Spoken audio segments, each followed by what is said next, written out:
I watched in horror as the nurse called for help. 2 other staff members rushed over, lifting the boy's unconscious body from the chair and carrying him out of the room. My heart pounded, breaths shallow and ragged, and the room fell silent. Now, it was my turn. The nurse, her face calm and composed, turned to me. The sound of her approaching footsteps echoed in my ears. I couldn't breathe. My chest tightened as she neared, the metallic clink of medical instruments reverberating through the room. The acrid stench of alcohol flooded my nostrils, sharp and overwhelming, making my stomach churn. She snapped her gloves into place, preparing for the injection. I tried to take deep breaths, but each inhalation seemed to shrink the space around me. The nurse pulled a fresh needle from its sterile packaging. My eyes locked on the thin, gleaming object. And then it happened. As she lifted the needle into the air, my mind betrayed me.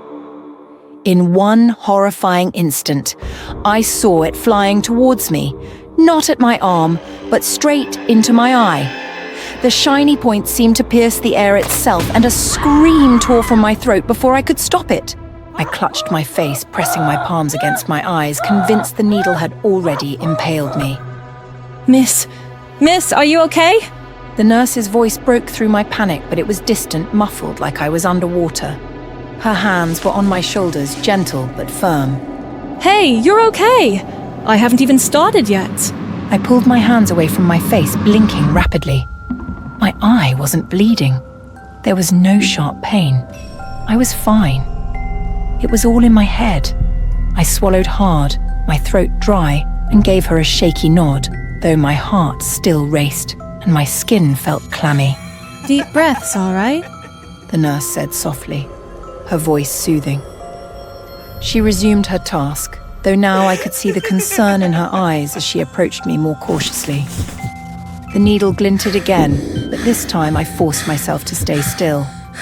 My arm felt cold as she swabbed it with alcohol, the sensation spreading like ice across my skin. I braced for the worst, every muscle in my body tense. I could hear the blood rushing in my ears. Then came the needle. The sharp sting broke through my fog of dread, and the sensation traveled up my arm, leaving a strange numbness in its wake. I stared at the tube connected to the needle, watching in horror as the dark red liquid was slowly drawn up, drop by drop. My body felt weightless, as though every ounce of blood was being drained from me. I couldn't move. When the nurse finally withdrew the needle, I barely noticed it was gone. But then, the needle had broken. I saw it! The tip of the needle was still lodged in my arm, protruding from my skin. My breath caught in my throat, and panic surged through me once again. Blood sprayed from the wound, splattering across my face. I gasped, my hands shooting up to cover the spot, but the pressure only made the blood flow faster, coating my hands and dripping down onto the floor. The nurse didn't seem to notice. She calmly wiped my arm and placed a bandage over the wound, her hands steady and detached. All set, she said, stepping back with a polite smile. You can go now. I sat there frozen in place. Couldn't she see what was happening? My blood was everywhere. The needle was still inside me. I opened my mouth to speak, but no words came out. She was already walking away. I stumbled to my feet, my vision swirling, and I made my way out of the room. The hallway seemed endless, and my legs felt weak beneath me. When I reached the exit, I couldn't wait any longer. I ripped the bandage from my arm.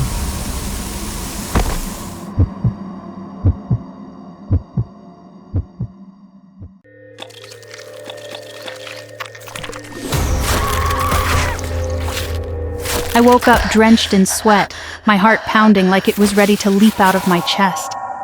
The nightmare still clung to my mind like a thick fog, vivid and real. My hands were trembling as I scrambled out of bed and rushed to the bathroom. I stared into the mirror, holding my breath. There I was, just Mia. Just the girl everyone admired, the one with the perfect skin, the perfect smile. Relief washed over me, and I couldn't help but laugh, embarrassed by how shaken I had been. It was only a nightmare, I reminded myself.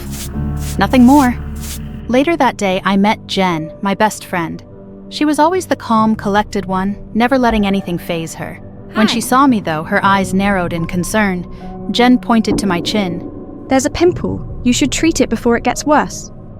I blinked in surprise and quickly pulled out my pocket mirror. Sure enough, a small red bump had appeared on my chin. I hadn't even noticed it until now. I frowned, confused, as she handed me a small tube of acne cream. Mia, you should put this on.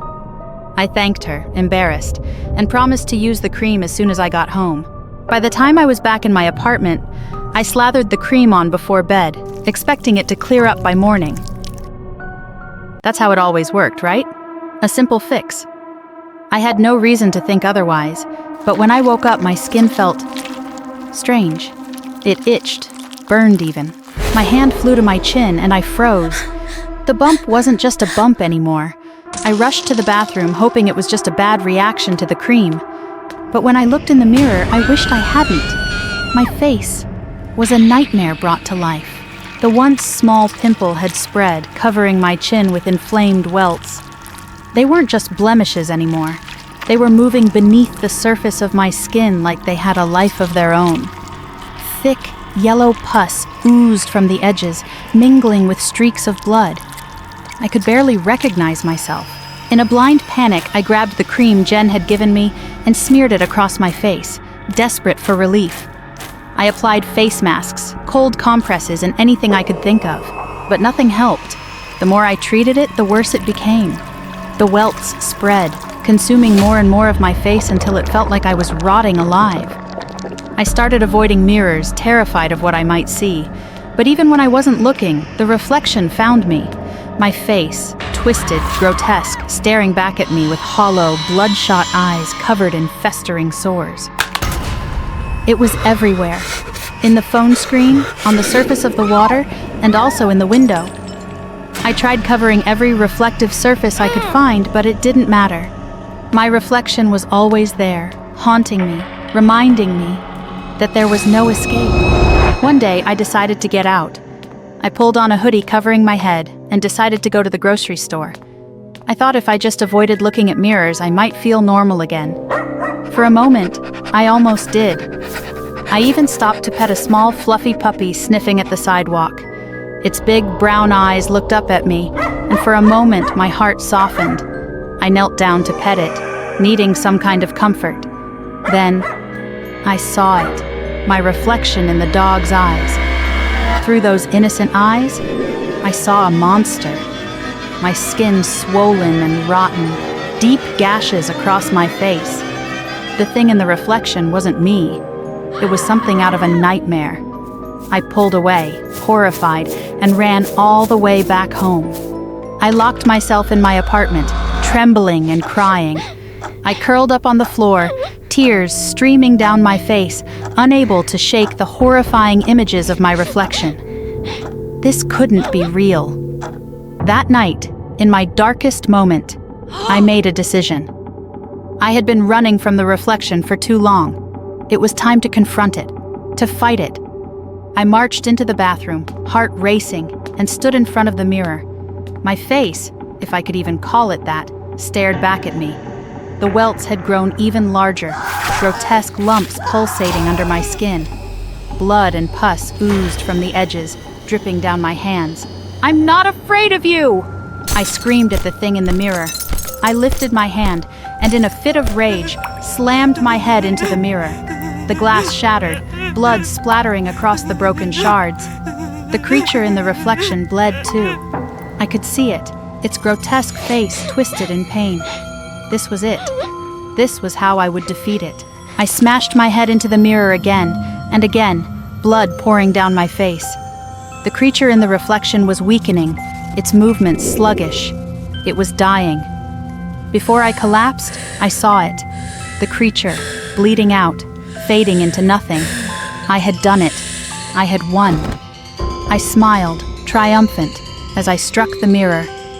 One last time.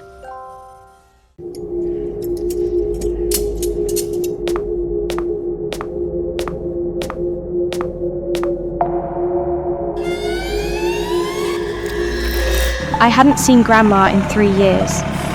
After the divorce, Mum and I moved across the country, and we couldn't afford to visit. Or maybe Mum just didn't want to. But when her new boyfriend gave her tickets to Costa Rica, she suddenly thought it was a great idea for me to spend a week with Grandma. Come on, Ava, Grandma's great. She'll teach you how to knit and bake cookies. As I arrived at Grandma's house, something felt off. She looked the same, white hair, blue eyes, but she seemed distant, almost cold. Hello, my dear. She said, smiling in a way that didn't quite reach her eyes. The first few days were okay. We baked cookies and talked, but there were moments when Grandma acted strangely. She forgot my name once, calling me every name she could think of. What was even stranger was when Grandma warned me not to go into the basement, giving only a brief explanation. It's dangerous. If you go down there, I'll punish you in the most painful way. I swallowed hard and nodded, unsure of what to say. Then she smiled and said she was just joking, but the way she laughed sent chills down my spine. I forced a smile, but I couldn't hide the disappointment. That basement had once been a treasure trove of memories. But I told myself it was for my safety and tried to push the thought aside. That night, I woke up with a dry throat and went to the kitchen for a glass of water. As I passed through the dimly lit hallway, I saw her, Grandma, sitting in her old armchair in the living room. She wasn't knitting or reading like she usually did. Instead, she was completely still, her body rigid, eyes locked on me. Her eyes flicked toward me, but they weren't the warm eyes I remembered. They darted back and forth, unnervingly fast, as if they were searching for something, or someone. My heart pounded in my chest as I backed away. She didn't respond, didn't move, just kept staring with those wild, rolling eyes. I turned and bolted back to my room, slamming the door behind me, trying to shake the image from my mind. The next morning, I cautiously asked her about it. "Grandma, were you up last night? You were staring at me." She looked at me, puzzled. I don't remember that, dear. Must have been sleepwalking or something. But there was a heaviness in her voice that didn't sit right with me. Her tone was deeper than usual, and her movements seemed sluggish, almost disjointed. All day, I watched her closely. She walked with a strange, uneven gait, and her speech was off, like it took extra effort to form words. Something was terribly wrong, but I couldn't put my finger on it. That night, as she slept, I heard something, faint, muffled cries. I followed the strange sound out of the room and down the hallway. They were coming from the basement. I froze, listening intently, and my blood ran cold when I recognized the voice. It was Grandma's voice, but it was pleading, desperate.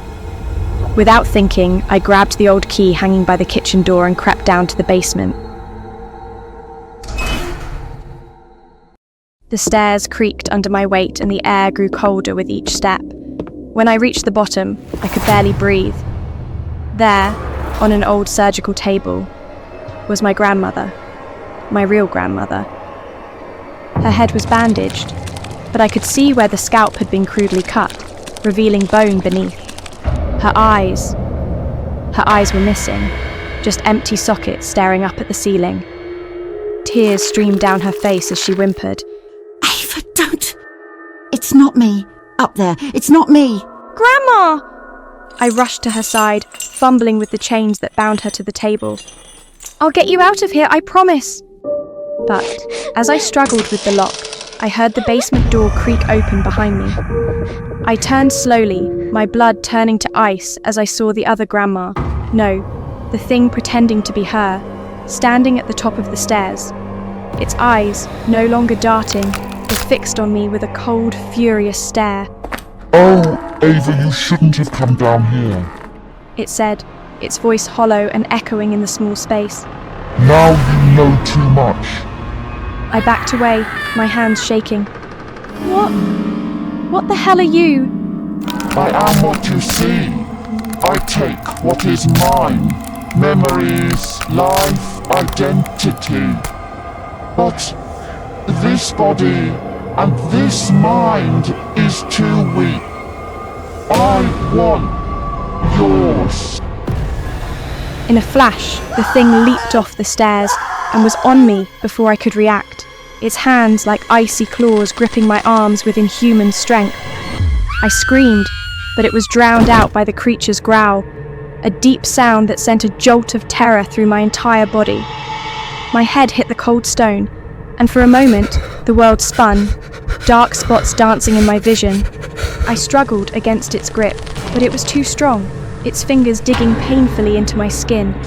Its face inches from mine, so close I could feel its icy breath against my cheek. But now, you'll end up just like her, a hollow shell. The creature's other hand moved to my face, and I felt its cold fingers brush against my temple.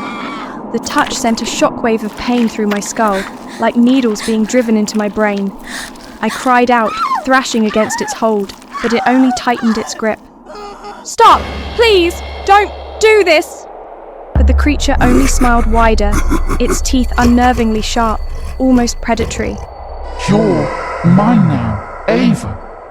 And when I'm done, no one will ever know you existed.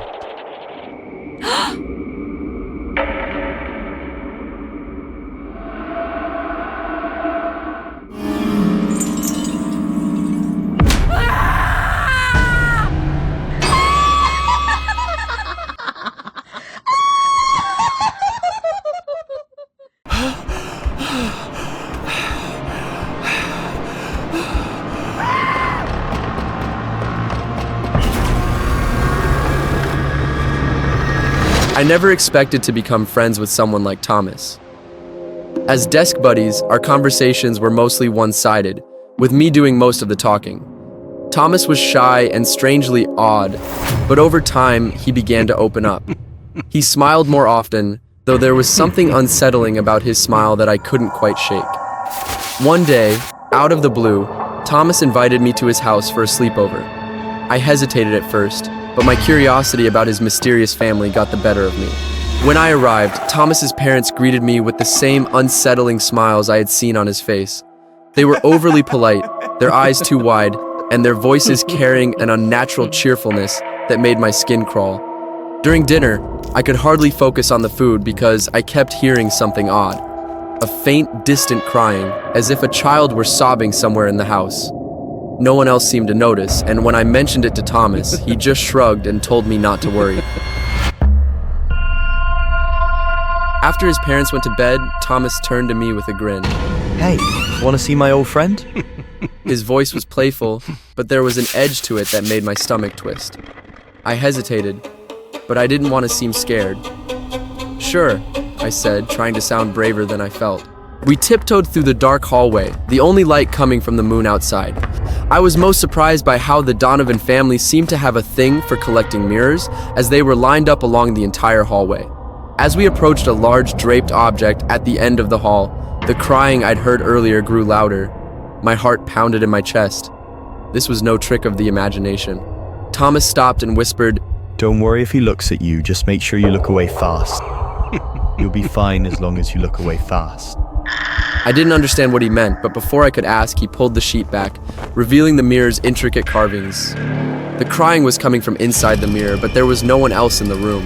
I stared at the glass, trying to make sense of what I was seeing, or not seeing. My reflection was missing, replaced by the image of a boy I didn't recognize, standing in the corner of the mirrored space. I wanted to believe it was some sort of optical illusion, but when the boy turned around and started walking toward me, I felt a cold sweat break out on my forehead. Thomas, who is that? But Thomas didn't answer. When the boy's face came into view, I felt my blood turn to ice. His features were stretched and distorted, like those in a funhouse mirror, and his lips twisted into a grotesque smile as he pressed his hands against the glass. Suddenly, his fingers started pushing through the mirror's surface, reaching out toward me. I couldn't move, couldn't scream, as the boy's long, thin arms stretched toward my face. Ryan, look away! Thomas shouted, grabbing my arm and yanking me back. I stumbled away from the mirror, gasping for breath. I heard a faint giggle from behind the glass as the boy slowly withdrew, his smile never fading. We have to go! Thomas said urgently, pulling me back down the hall. We rushed back to his room where Thomas quickly locked the door behind us. I wanted to ask a million questions, but the look on Thomas's face told me now wasn't the time.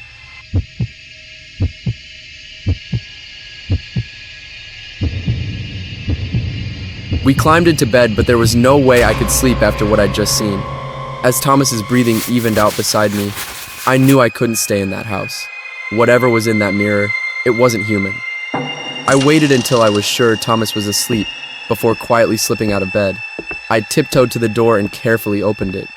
As I crept toward the stairs, just as I reached the top, heavy footsteps echoed behind me. Panicking, I ducked behind the nearest door, peeking through a narrow gap. Mr. Donovan, Thomas's father, marched past, carrying something rectangular under his arm. The faint tinkling of glass reached my ears as he headed toward Thomas's room. My stomach lurched. I didn't want to know what he was planning. Suddenly, I heard Mr. Donovan shout, "He's gone!" Panic surged through me. I sprinted through the hallway where I heard the cries of children and the clattering of glass against wood. I finally reached the garage and bolted inside, slamming the door behind me. My hands trembled as I grabbed my bike and wheeled it to the door, pressed the button to open the garage door. Just as I managed to get it open, I saw Mr. Donovan standing in the doorway, his face twisted in anger. For the first time, he wasn't smiling. He rushed toward me. In his rush, he stumbled, and the mirror he carried crashed to the floor, shattering into pieces. The room filled with eerie laughter. When I looked back, I saw long, thin arms reaching out from the broken glass, grasping at Mr. Donovan. The lights flickered wildly as his screams filled the garage, but I didn't stay to watch. I jumped on my bike and pedaled as fast as I could, speeding down the driveway and away from that cursed house.